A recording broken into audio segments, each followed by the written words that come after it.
welcome and welcome back to my channel, and today I'm going to be talking about some quick and easy tips that you guys can implement in order to get your retwists to be as neat as possible for as long as possible. Okay, so guess what week I'm on with my hair right now?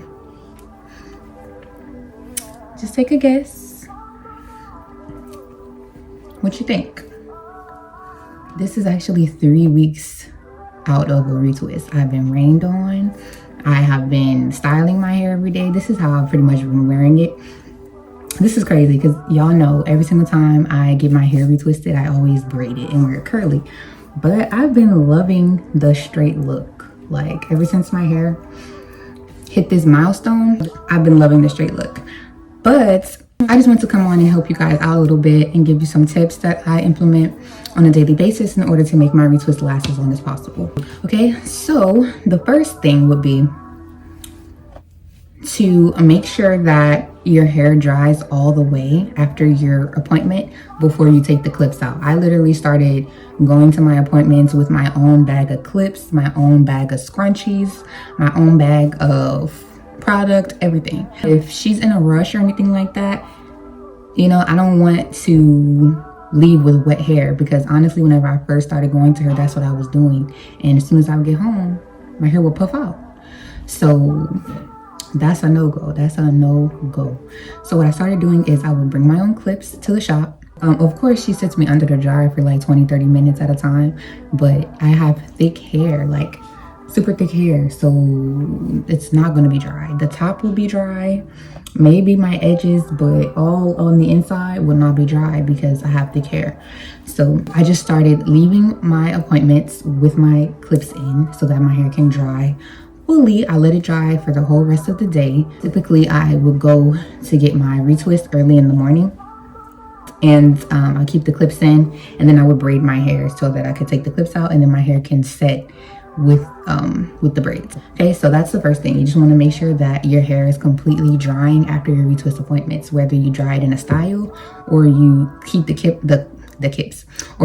clips in and then you take the clips out once your roots are completely dried. Second tip that I would say is that you want to make sure you are not, like, you know, being too rough on your hair, especially on the roots. You can do whatever you want with the ends and with the middle of your hair, but you don't want to be too rough on the roots because it's going to get frizzy. Like, we're black, your hair is going to get frizzy anyway, okay? But your roots, you can minimize that frizz by not being reckless, okay? So the third thing that I would say is you want to make sure you're going to sleep looking like this. Put a little picture right there of how I'll be going to bed. This is the scarf that I use. You can't just go to sleep with just this scarf on. You're going to sweat. You're going to move all throughout the night. Your hair is going to get crazy frizzy. No, you have to put this on your head, and then you want to wrap your edges and tie it. Same way how we set our edges. We use water, we use our edge control, and then we wrap our hair with the scarf in order for it to set. You need to wrap your hair with the scarf every night before you go to bed. You can't just plop your scarf on or plop your bonnet on and think that your hair is not going to be frizzy in the morning. Your edges, and your edges especially, are going to be frizzy because they're going to pop out and you might sweat. And if you're moving around when you sleep, you know. So you want to make sure that you tie your scarf down. So that's the, I don't know, third or fourth tip. So the last tip is going to be, you want to make sure that you're oiling the top of your hair. For example, every morning, you guys know I spray my hair with this. I say this in every single video. I love it. It smells so good. The men love it. Yes. Anyways, so what I do is I always spray my hair all over, okay? Just get in the back. You spray it like that. It smells so good. Okay, we spray it like that. Then I get the oil. I don't even know if this is the matching oil because this is so old, as you can see, and a lot of the times I keep the bottles and I refill them with my own oils. But regardless, you want to get your oil, spray it in your hand. I'm not going to put a lot because I did this morning, but you're going to spray it in your hand. You're just going to go over your hair like this, okay? And if you see some areas that are super frizzy or starting to get like really big, you want to, like, look, I have some big ones back here. You want to get it, and you just want to, I'm not retwisting it, I'm just rubbing the oil on it, okay? You want to do that, and then look, I don't know if you can see from before, but it already looks flatter. Then you're gonna do the same thing.